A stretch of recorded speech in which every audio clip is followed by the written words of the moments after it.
Ce n'est plus moi qui vis, alléluia, mais c'est Jésus qui vit en moi. Ce n'est plus moi qui vis, alléluia, c'est Jésus qui vit en moi.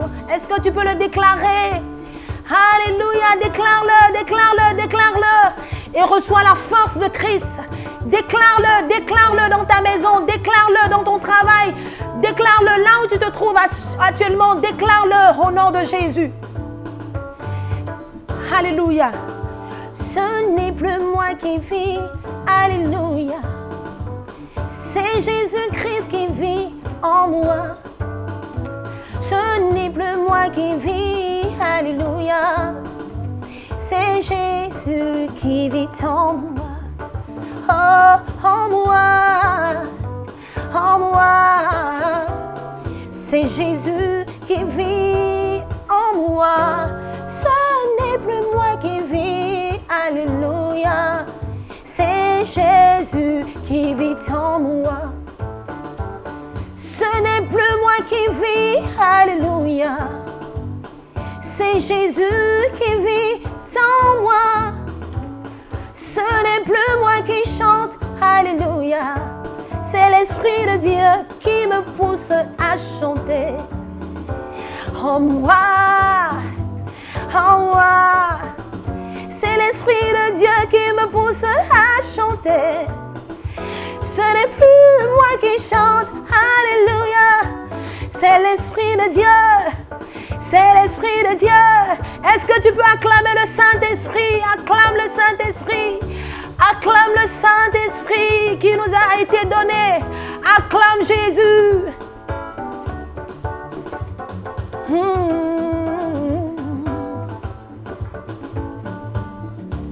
Oh, en moi, en moi. C'est Jésus qui vit en moi. Ce n'est plus moi qui vis, alléluia. C'est Jésus qui vit en moi. En moi, en moi. C'est Jésus qui vit en moi. Ce n'est plus moi qui vis, alléluia.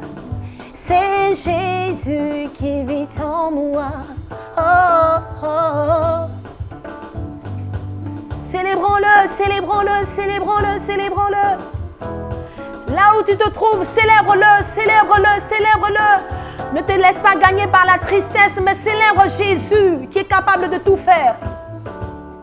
Shalom, que le Seigneur vous bénisse, vous que nous recevez dans vos maisons, chers internautes, que le Seigneur ne cesse de vous bénir et de vous assister. Nous sommes encore à notre culte de dimanche, à l'instar de tous les chrétiens qui sont réunis dans les quatre coins du monde. Nous aussi, nous apportons notre adoration à l'Éternel en ce jour. C'est un jour spécial que nous avons mis à part pour lui, précisément. Nous sommes aujourd'hui au dimanche 10. Logiquement, selon le plan hébraïque, le calendrier hébraïque, tout grand événement fâché sur la terre prend fin dans la nuit du 11 au 12. Nous croyons que Dieu est à l'œuvre parce qu'il est dit dans Amos 3, le verset 6, que rien ne peut arriver sur la terre sans que Dieu n'en avertisse ses serviteurs. Donc, il y a le programme du ciel et il y a le programme de la terre. Mais en réalité, le programme du ciel domine et dirige le programme de la terre. C'est pourquoi Dieu met fin à ces fléaux, à cette pandémie dans le monde entier, dans la nuit du 11 au 12 selon le calendrier juif. C'est une très bonne nouvelle pour nous parce que le Seigneur n'a pas laissé la terre seule, il est à l'œuvre. Gloire à Jésus. Nous allons recommander donc ce moment au Seigneur ensemble. Dieu vivant, nous sommes encore dans ta présence. Nous voulons que tu nous disposes, ô Dieu vivant, à être dans un esprit d'adoration pour toi, que tu nous disposes, ô Seigneur, à pouvoir élever nos cœurs vers toi, que tu nous disposes à élever nos chants vers toi, l'Éternel. Merci Seigneur, parce qu'au travers de ce moment d'adoration, tu nous parles. tu parles à nos cœurs et à nos esprits. Merci pour ta présence et merci de ce que l'ennemi est encore sous les pieds dans le puissant et glorieux nom du Seigneur Jésus-Christ de Nazareth. Amen. Bien-aimés, depuis quelque temps, il y a eu beaucoup de bruit dans le monde. Ce ne sont pas des bruits qui apaisent, ce ne sont pas des bruits qui donnent la paix, mais surtout, c'est des bruits qui font peur, c'est des bruits qui terrifient. Et d'aucuns ont cru même que la fin du monde est déjà arrivée. Et certains disent par là que l'Antichrist est déjà agissant, l'Antichrist est déjà là, il se manifeste. Oui, quelque part, ces personnes ont un peu raison. Parce que la Bible nous dit qu'avant, on attend un Antichrist, mais il y a maintenant plusieurs Antichrists dans le monde. Il y a l'Antichrist dans le domaine économique, il y a l'Antichrist dans le domaine médical, il y a l'Antichrist dans le domaine scientifique, il y a l'Antichrist dans le domaine religieux. Tout est en train d'être préparé. Mais véritablement, l'Antichrist lui-même, dont la Bible parle en tant que l'homme du péché, n'est pas encore arrivé. Alors, ces choses qui arrivent aujourd'hui, les calamités, les mauvaises nouvelles, le mal qui s'agrandit sur la terre, c'est des choses normales. Ça fait partie du calendrier du ciel. 2 Timothée, le chapitre 3, nous dit, vers la fin des temps, les hommes auront un comportement, auront un caractère qui est différent du caractère de Dieu. Ils seront fanfarons, hautains, aimant le plaisir plus que Dieu, irréligieux, traîtres, enflés d'orgueil, etc. Ça, c'est des comportements qui doivent se manifester. Alors, en voyant ces choses se manifester, ne disons pas que déjà c'est la fin. La Bible dit que non, ça c'est le commencement de la fin. Et les calamités naturelles, les guerres, les bruits des guerres, la Bible dit que quand vous allez entendre, gardez-vous d'être troublés, gardez-vous d'être pris par la panique, par les pièges de la peur. Il dit, ce n'est pas encore la fin, il faut que ces choses arrivent. Bien aimé, donc ces choses qui s'annoncent par-ci, par-là, des pandémies, des maladies et autres, et des catastrophes dans le domaine financier, économique que nous attendons parce que les experts disent qu'après ce moment de coronavirus, de maladie, nous allons entrer encore dans une phase de problèmes économiques, de déficience économique. Alors, la Bible dit que pendant ce moment, le royaume de Dieu doit être annoncé. Le royaume de Dieu doit être annoncé afin d'atteindre toutes les extrémités de la terre. C'est alors là que la fin va venir. Alors ce n'est pas encore la fin. Certainement que la terre va encore être victime de beaucoup de douleurs, de grandes pandémies et autres encore dans l'avenir, dans quelques années. Alors, bien aimés, nous ne sommes même pas encore vers la fin. Alors, il y a la peur qui saisit les hommes aujourd'hui. Les gens sont pris de panique. Alors, j'ai voulu vous parler du filet de la peur ou de l'otage de la peur. Alors, le filet de la peur. Vous voyez, qu'est-ce que c'est que la peur? La peur, c'est un état d'esprit, c'est un état d'émotion. Alors, la peur s'exprime par par une attitude d'anxiété. Quand quelqu'un est pris de stress, quand il est pris d'anxiété, quand il est pris de grande détresse, alors il y a un état de peur qui s'établit. Alors donc, l'état de peur s'exprime par une grande anxiété, par une grande détresse qui est causée par des inquiétudes à propos des menaces qui pèsent sur le bien-être de l'homme. Alors, quand il y a une menace qui pèse sur le bien-être de l'homme, nous sommes dans un état d'inquiétude qui se transforme, qui appelle à la peur, à la frayeur, bien-aimé. Donc, parlant de la peur, bien-aimé, il faut comprendre que c'est quelque chose de normal qui existe et qui va toujours exister. Gloire à Jésus. Alors, ça fait appel à notre émotion. Alors, donc, il faut apprendre que l'émotion qui est exprimée comme la peur, en réalité, est un état normal. Ce n'est pas un mal en soi. Que quelqu'un ait peur d'une situation, que quelqu'un ait peur à cause d'une grande anxiété, d'une grande angoisse, ce n'est pas un mal en soi. Seulement, c'est la direction dans laquelle cette émotion de peur nous conduit. C'est là qu'il y a le problème. C'est la direction dans laquelle cette émotion est canalisée, bien-aimé, qui peut en faire une mauvaise chose. La peur elle-même n'est pas un mal en soi. Mais quand on a peur, quelle direction nous prenons? Nous sommes canalisés dans quelle direction? C'est ce qui en fait donc une mauvaise chose. Un exemple, dans le 32e chapitre de Genèse, à partir du verset 1 jusqu'au verset 7 par là, voyez, Jacob a quitté la maison familiale parce qu'il a trompé son frère.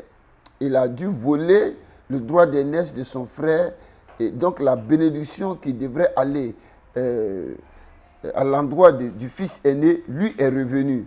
Et donc son frère Ésaü n'était pas du tout content, il attendait des pieds fermes. Donc il est allé en exil, et le temps était arrivé de revenir.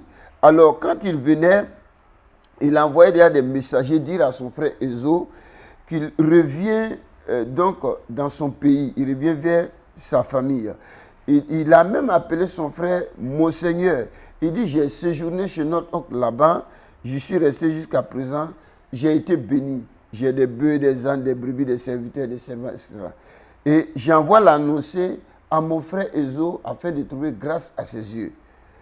Et les messagers sont revenus lui faire le compte rendu en lui disant que nous sommes allés vers ton frère Ésaü et il marche à ta rencontre avec 400 hommes. La Bible dit Jacob au verset 7, Jacob fut très effrayé. Alors il est saisi d'angoisse, si bien qu'il a divisé sa troupe en deux camps. Il dit, un camp va avec les brebis, les richesses. Si le frère les tuait par hasard, que l'autre camp se sauve. Voyez, mais cependant, il a manifesté de la peur. Ça, ce n'est pas un mal en soi, c'est un état normal des choses. Mais regardez quelle direction il a donné à cette émotion-là. Comment il a canalisé cette émotion. Le reste du verset nous dit, à partir du verset 9, qu'il a commencé à prier en disant, Dieu de mon père Abraham, Dieu de mon père Isaac, l'Éternel qui m'a dit, retourne dans ton pays, dans ton lieu de naissance, et je te ferai du bien. Je suis trop petit pour toutes les grâces et toute ta fidélité dont tu as usé envers ton serviteur, car j'ai passé ce Jourdain avec mon bâton et maintenant je forme deux camps. Délivre-moi, je te prie, de la main de mon frère, de la main d'Ésaü, car je crains qu'il ne vienne et qu'il ne me frappe avec la mère et les enfants. Et toi, tu as dit, je te ferai du bien, je rendrai ta postérité comme du sable de la mer, si abondant qu'on ne saurait le compter. C'est dans ce lieu-là que Jacob a passé la nuit et la Bible dit, il a prié presque tout le temps. Voyez quelle direction, lui, il a donné à cette peur. Alléluia. Alors, il était très effrayé, il était affligé à l'idée de rencontrer son frère, ce qui l'incita à prendre des décisions critiques, mais surtout à rechercher et à chercher la face de Dieu. Alors, c'est un exemple de peur qui a été canalisé dans la bonne direction. Gloire à Jésus. Alors, bien-aimés, c'est pourquoi l'évangile de Matthieu au chapitre 10, le verset 28 nous dit ceci. Il dit, ne craignez pas ceux qui tuent le corps et qui ne peuvent tuer l'âme. Craignez plutôt celui qui peut faire périr l'âme et le corps dans la géhenne. En disant, il y a beaucoup de raisons d'avoir peur dans le monde. Les nouvelles font peur, les situations font peur, les caractéristiques de ce temps moderne font peur, c'est normal. Mais la Bible dit, c'est les hommes qui créent cette peur, qui créent cette hantise. C'est les hommes qui créent certaines circonstances, certaines situations qui nous angoissent. Mais Dieu dit, n'ayez pas peur des hommes qui peuvent tuer seulement le corps. Voyez, ils peuvent tuer le corps, mais ils ne peuvent tuer ton âme. Parce que ton âme ne peut être tuée que par Dieu lui-même. C'est pourquoi, bien-aimés, pendant que nous sommes dans une situation de peur, il faut savoir donner une direction à ton âme. Soit tu donnes une direction à ton âme pour qu'elle périsse demain, ou tu donnes une direction à ton âme afin qu'elle vive demain. C'est pourquoi dans ce moment, pour notre part, nous qui sommes croyants, nous devons toujours apporter notre adoration à l'Éternel. Nous pouvons toujours porter les regards vers l'Éternel, notre Dieu. Alléluia. Alors, bien-aimé, Dieu, lui, il a la capacité et de tuer ton âme et de tuer aussi ton corps.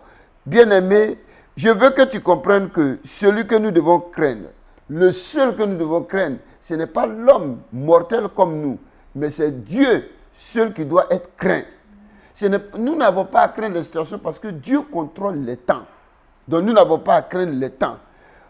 D'aucuns disent, mais nous sommes dans des mauvais temps. Que va-t-il nous arriver demain? Qu'est-ce qui va arriver? Je tiens à vous dire que Dieu contrôle les temps.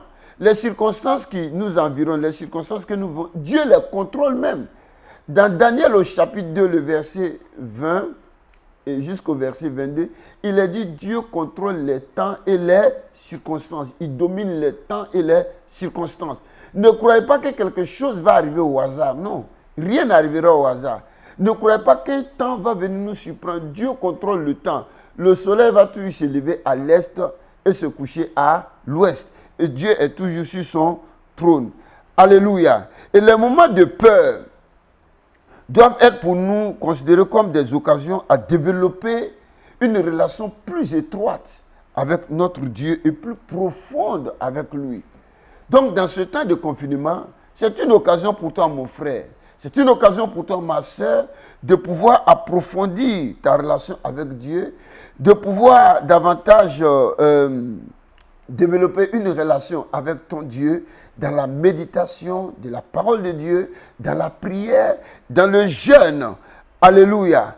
Alors, bien-aimé, Ésaïe 24, le verset 17 dit ceci. Il dit, dans ce genre de situation, il dit, la terreur, la force et le filet sont sur toi, habitants du pays. C'est comme si nous sommes otages de tout ce qui est en train d'arriver aujourd'hui. Nous, surtout en Afrique, nous nous posons des questions. Qu'adviendra-t-il pour nous demain? Qu'adviendra-t-il pour nos enfants? Du moment où, déjà, quand ce virus a éclaté dans le monde entier, l'hécatombe est annoncé sur l'Afrique. Sans oublier déjà nos épiternelles guerres. Guerre de tribus, guerre politique, etc. Sans oublier à côté de là les famines, les tremblements de terre qui frappent, les rébellions partout. Bien aimés, nous avons même transformé aujourd'hui tous nos produits vivriers en produits de transformation. C'est-à-dire que bientôt nous ne serons même pas autosuffisants en matière de nourriture, puisque les champs des vivriers sont remplacés par des produits de transformation, des produits d'industrialisation. Et finalement, on n'a plus de terre pour produire de la nourriture. Vous voyez? Et tout ça, c'est des grandes calamités. C'est vrai, ces choses-là, ça fait vraiment peur. Alléluia. Et donc, ça vient sur la terre comme un filet. C'est ce que Ésaïe dit. C'est une peur, c'est une force, c'est un filet. Qu'est-ce que donc un filet? Voyez, et comment la peur va devenir un filet pour l'homme, peut devenir un filet pour l'homme.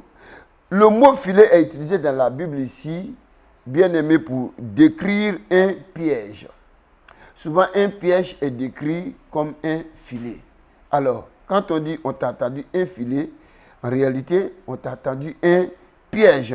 En ce qui concerne l'humanité, c'est une situation dans laquelle quelqu'un se trouve dans l'attente pour lancer une attaque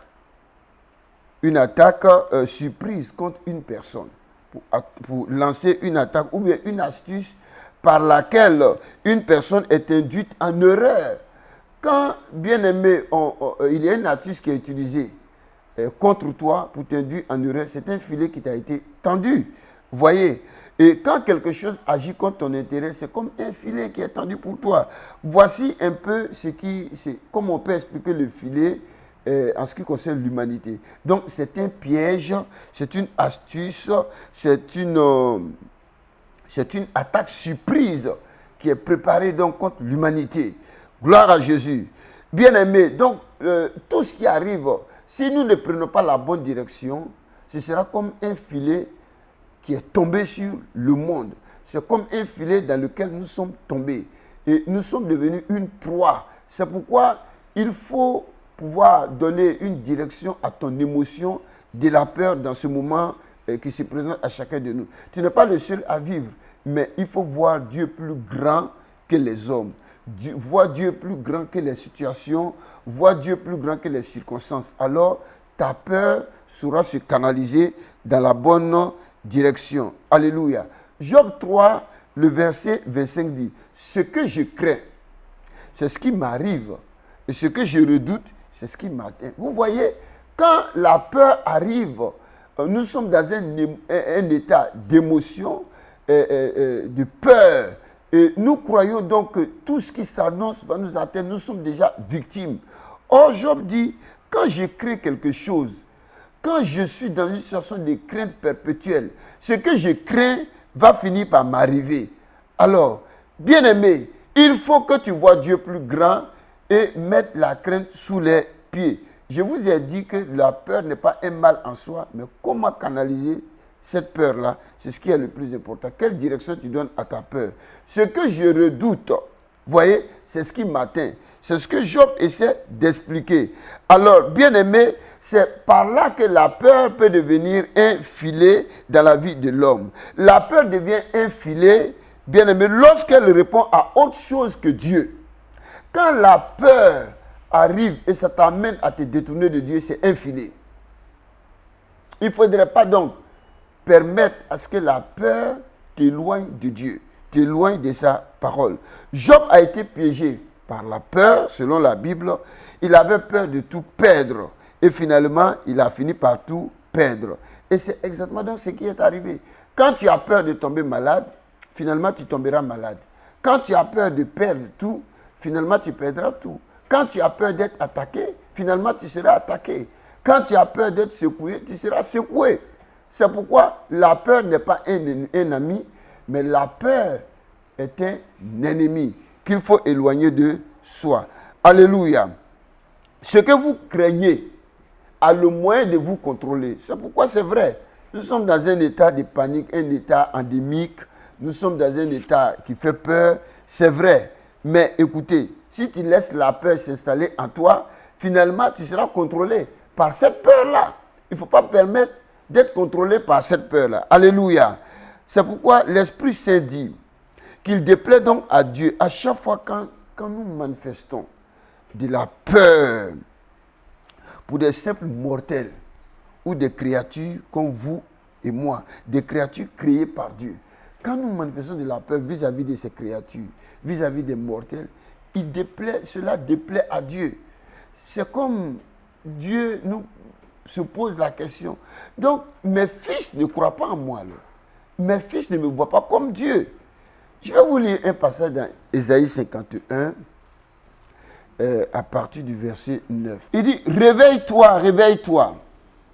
Réveille de force, bras de l'Éternel, réveille-toi, comme au jour d'autrefois, dans les anciens âges. N'est-ce pas toi qui as bâti l'Égypte, qui transperça le monstre? Verset 10. N'est-ce pas toi qui mis à sec la mer, les eaux du grand abîme, qui fraya dans les profondeurs de la mer un chemin pour le passage des rachetés? Ainsi les rachetés de l'Éternel retourneront, ils iront à Sion avec tant de triomphe. Et une joie éternelle couronnera leur tête. L'allégresse et la joie s'approcheront. La douleur et les gémissements s'enfuiront. C'est moi qui vous console. Qui es-tu pour avoir peur de l'homme mortel et du fils de l'homme pareil à l'herbe? Et tu oublieras l'Éternel qui t'a fait, qui a étendu les cieux et fondé la terre, et tu tremblerais incessamment tout le jour devant la colère de l'oppresseur, parce qu'il cherche à détruire. Où donc est la colère de l'oppresseur? Verset 14. Bientôt, celui qui est courbé sous les fers sera délivré. Il ne mourra pas dans la fosse et son pain ne lui manquera pas. Je suis l'Éternel, ton Dieu, qui soulève la mer et fait mugir les flots. L'Éternel des armées est son nom. Gloire à Dieu. Ce passage est une image de comment est-ce que Dieu a brillamment délivré son peuple qui était en esclavage, non seulement en Égypte, mais qui était en proie à la peur, aux menaces de Pharaon, qu'il a même qualifié de monstre. Dieu a délivré tout le temps ceux qui ont placé leur confiance en lui, ceux qui l'ont toujours craint. Gloire à Jésus. Alors, bien-aimés, Dieu nous dit, et par le Saint-Esprit, il dit, Dieu, il ne plaît pas à Dieu que nous craignons les mortels ou que nous craignons les créatures créées par lui, Dieu. Mais celui qui doit être craint, c'est Dieu. Alléluia. C'est pourquoi Dieu déduit une telle attitude que nous l'avons oubliée.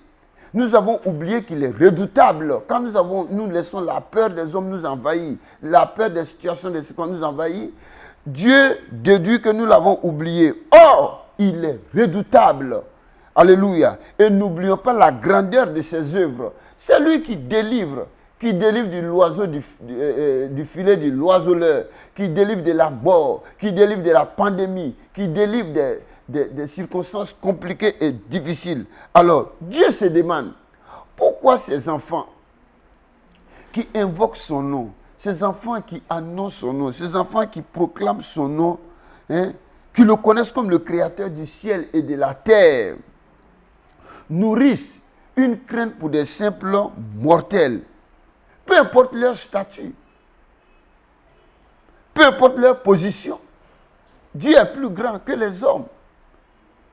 On a cité un exemple des hommes aujourd'hui dans le monde entier par rapport à leur position pour influencer le monde, etc. Mais Dieu est plus grand que ces mortels, quel que soit le nom qu'ils portent, quelle que soit la position qu'ils ont.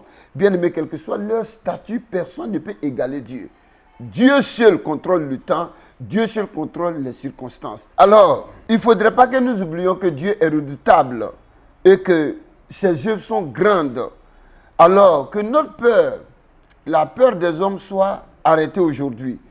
Et il faut pouvoir donner une direction à ton émotion en grandissant toujours Dieu dans ton esprit et dans ton adoration. Si tu fais partie des enfants de Dieu, qui reconnaissent la grandeur de Dieu, qui reconnaissent comme Dieu est le créateur du ciel et de la terre, il est celui qui contrôle les temps, qui contrôle les circonstances, alors bien aimé, il faut arrêter de nourrir une crainte pour des simples créatures. Alléluia. Alors, bien aimé, pourquoi il ne faudrait pas craindre l'homme? Il ne faudrait pas craindre leur statut ou leur position. Parce que la peur de l'homme est un piège qui a servi une personne à vivre par les dictats d'un homme, à vivre sous la gouverne de ces personnes-là. La peur va t'amener à te soumettre, va t'amener à être esclave de ceux qui te font peur, contrairement à la volonté de l'homme. Voyez, dans le livre des Proverbes, au chapitre 29, le verset 25, la Bible dit « La crainte des hommes tend un piège, mais celui qui se confie en l'Éternel est protégé. » Quand tu te laisses nourrir par la crainte des hommes, par la crainte des mortels, finalement, tu vas te retrouver toi-même dans un piège qui ne te fera pas du bien. Ton âme sera piégée, tes émotions seront piégées, ton physique même sera piégé, ton intellect sera piégé. C'est pourquoi celui qui est digne d'être craint, c'est l'Éternel, notre Dieu. Alléluia. Ceux qui craignent Dieu honorent son nom. C'est pourquoi aussi, il faut que vous compreniez, bien-aimés adorateurs du Seigneur, vous tous assis dans vos salons ou assis dans votre magasin ou quelque part, qui proclamez chaque jour, je crains Dieu, je crains Dieu. Celui qui craint Dieu, il marche dans l'obéissance. Craindre Dieu aussi, c'est obéir. Croire en Dieu, c'est obéir. Craindre Dieu, c'est obéir. Quand tu crains quelqu'un, tu te soumets à cette personne. Alors, bien-aimés, ne vous soumettez pas à l'homme, mais soumettez-vous à Dieu. C'est pourquoi ceux qui craignent et qui honorent Dieu n'auront jamais à craindre quoi que ce soit. Quand c'est Dieu que tu crains, les hommes ne te feront pas peur. Les circonstances ne te feront pas peur. Le temps même ne te fera pas peur. Celui qui va toujours te faire peur, c'est Dieu. Alléluia. Si vous craignez Dieu, vous n'avez pas à craindre autre chose. Alors, nous avons, par exemple, une maladie qui se promène dans l'air, qui est partout dans le monde entier. Si tu crains Dieu, tu n'auras pas à craindre cela. Ça va passer. La Bible dit, 1000 vont tomber d'un côté, 10 000 de l'autre côté, mais toi, tu ne seras pas atteint. Dieu domine toutes les circonstances. Je voudrais que vous compreniez cela. Alléluia. Parce que Dieu est seul suprême. Il est suprême sur tous. Il est suprême sur toutes les circonstances. Il est suprême sur tout le temps. Alléluia. C'est pourquoi, bien-aimé, enlève la peur en toi. Dégage-toi du filet de la peur. Et ne sois plus otage de cette grande peur aujourd'hui qui est un peu partout dans le monde. Crains plutôt Dieu, obéis à Dieu et respecte sa parole. Ainsi tu seras sauvé. Que le Seigneur te bénisse. Nous allons faire une prière. Père céleste, nous te prions, aide-moi Seigneur, à ne craindre que toi seul. Aide-moi Seigneur, à n'avoir les regards que sur toi seul, dans quelque circonstance que ce soit. Dans ce moment de grande panique, de grande peur, de grande interrogation, bien-aimé, donne-moi seulement de mettre ma crainte en toi pour le restant de ma vie, dans le nom puissant du Seigneur Jésus-Christ. Amen. Que Dieu vous bénisse. Partagez et cela fera du bien à quelqu'un. Gloire au Seigneur. Élevons-le Seigneur. Élevons-le Seigneur. Élevons le roi des rois. Élevons le Seigneur. Élevons le roi des rois. Élevons le Seigneur. Élevons celui à qui tout est possible. Élevons le Seigneur. Élevons le Dieu vivant. Élevons le Seigneur. Élevons-le. Élevons le Seigneur. Adorons-le. Adorons le Seigneur. Célébrons le Dieu vivant. Célébrons le Seigneur. Célébrons le Dieu puissant. Célébrons le Seigneur. Oh, célébrons le Seigneur. Célébrons le Seigneur. Célébrons celui qui vit éternellement. Célébrons le Dieu vivant. Élevons-le. Élevons le Seigneur. Élevons-le. Élevons le Seigneur. Élevons le Dieu vivant. Élevons le Seigneur. Élevons le Dieu glorieux.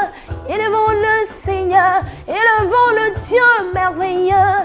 Élevons le Seigneur. Élevons le Dieu capable. Élevons le Seigneur. Élevons le Seigneur. Alléluia, alléluia. Élevons le Seigneur. Alléluia, alléluia. Élevons le Seigneur. Alléluia, alléluia. Célébrons le Seigneur. Alléluia, alléluia. Oh, célébrons-le. Célébrons Jésus. Célébrons le victorieux. Célébrons Jésus-Christ de Nazareth. Là où tu es ce matin, tu peux le célébrer, tu peux danser, tu peux élever le nom de Jésus. Ouh. Célébrons-le. Alléluia. Merci notre Dieu. Célébrons-le. Célébrons le Seigneur. Célébrons-le. Le Seigneur. Célébrons le roi des rois.